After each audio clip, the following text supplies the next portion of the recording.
বাক স্বাধীনতা শেষ রাতে একটা কথাই বলতে চাই, সে যে সরকারি ক্ষমতায় আসুক না কেন, আপনার বাঙালিকে কখনো কথা বলা থেকে আটকায়েন না।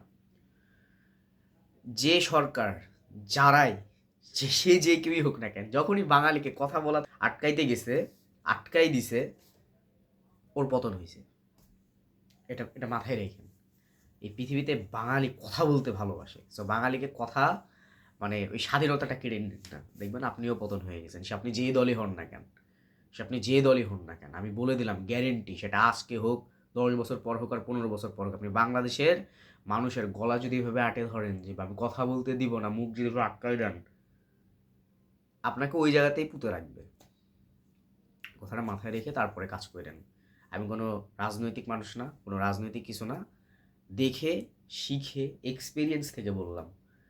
তখনই বাংলাদেশের মানুষ ঘুরে দাঁড়াইছে যখন তাদেরকে কথা বলার অধিকার দেয় নেই। সো কথা বলতে দেন, সমালোচনা হোক, সমালোচনা থেকে নতুন কিছু হবে। একটা কথা আছে না, দাগ থেকে যদি ভালো কিছু হয় তাহলে দাগই ভালো। সমালোচনা বাংলাদেশের মানুষ করতে ভালোবাসে, বাংলাদেশের মানুষকে সমালোচনা করতে দেন। আপনি ভণ্ডামু করবেন ভাই, দেখেন আপনি পলিটিক্স করতে গেলে ভণ্ডামু আপনার করতে হবেই। সে আপনি যেই দলই হন না কেন, আপনি 100% কোনো মানুষের মনে রাখতে পারবেন না, কিন্তু আপনি মুখ আটকায়েন না, সমালোচনাটা করতে দেন, দেখেন ও খুশি থাকবে। ঠিক আছে? মানে যে একটা কথা আছে না, মনের ধরেন একটা খাইশ, খুব একজনের উপর রাগ হয়েছে, ওই রাগটা একজনের ঝাড়া তো লাগবে, ওই ঝাড়তে দিয়ে এটা করবেন। আপনি 100% শিওর থাকেন, আপনি যেই পলিটিক্সই করেন না কেন, আপনি বাংলাদেশের মানুষের 100% মন পাবেন না, কারণ আমরা অনেক আবেগী একটা জাতি।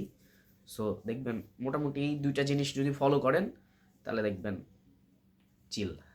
সো এটাই বলবো। আমি জানি না এই ভিডিও সাধারণ মানুষই দেখবে, কোনো পলিটিশিয়ান বা কেউ কারো কাছে যাবে না।